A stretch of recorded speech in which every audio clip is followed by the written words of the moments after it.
This video is sponsored by Tanishq School of Nursing. जुनी गांधी का एक वार्ड गाड़ेघाट ग्राम स्थित निसर्ग से सरोवर अम्मा दरगाह वर्तमान में बाढ़ से सुरक्षा के अभाव में खतरे में है। पिछले वर्ष 30 अगस्त 2020 भारी वर्षा के कारण कन्हान नदी में बाढ़ आई थी। इस बाढ़ में सैकड़ों गांव प्रभावित हुए थे तथा हजारों लोगों को क्षति हुई थी।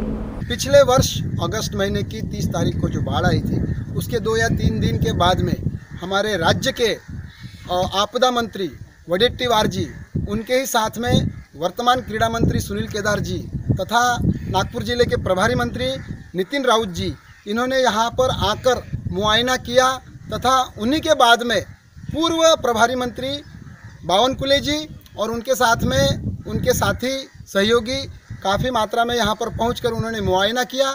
मुआयना करने के बाद में उन्होंने इस दरगाह के लिए क्या उपाय योजना करना है, क्या नहीं है, अब वो तो एक डब्बे में है। तो हम ये जानना चाहेंगे और सरकार से, प्रशासन से ये विनती करना चाहेंगे कि इस दरगाह का पुनर्निर्माण, पुनरुद्धार हो।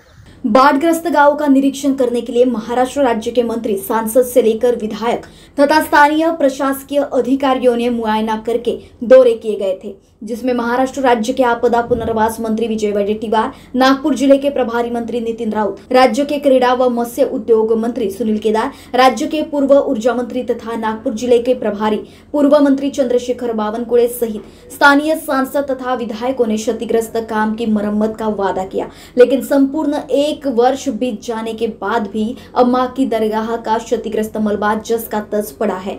दरगाह की मरम्मत नदारत है। चूंकि अभी तक काम शुरू नहीं हुआ, इसलिए अगर इस साल बारिश तेजी से होती है तो दरगाह को बड़े नुकसान की संभावना से इनकार नहीं किया जा सकता। श्रद्धालुओं जो दरगाह में आते हैं तथा नदी के पात्र में उतरते चढ़ते हैं, काफी दिक्कतों का सामना उन्हें करना पड़ता है। किसी ट्रैकिंग एडवेंचर से कम नहीं होता, जिससे किसी के जान को खतरा भी हो सकता है। इसलिए प्रशासन से तथा श्रद्धालुओं से गुजारिश है कि वे दरगाह की मरम्मत के लिए सहयोग करें। हमें देखना यह है कि पिछले साल से अभी तक, जो पिछले साल में यहाँ के मिनिस्टरों ने आश्वासित किया था इसका पुनरुत्थान करने के लिए, तो अब सवालिया निशान खड़े होते हैं कि वो बनेगा कब। मैं दीपचंद शेंडे, हमारे साथ बने रहिए, देखते रहिए, खबरों का सिलसिला जारी रहेगा। महाराष्ट्र टीवी 24 नागपुर।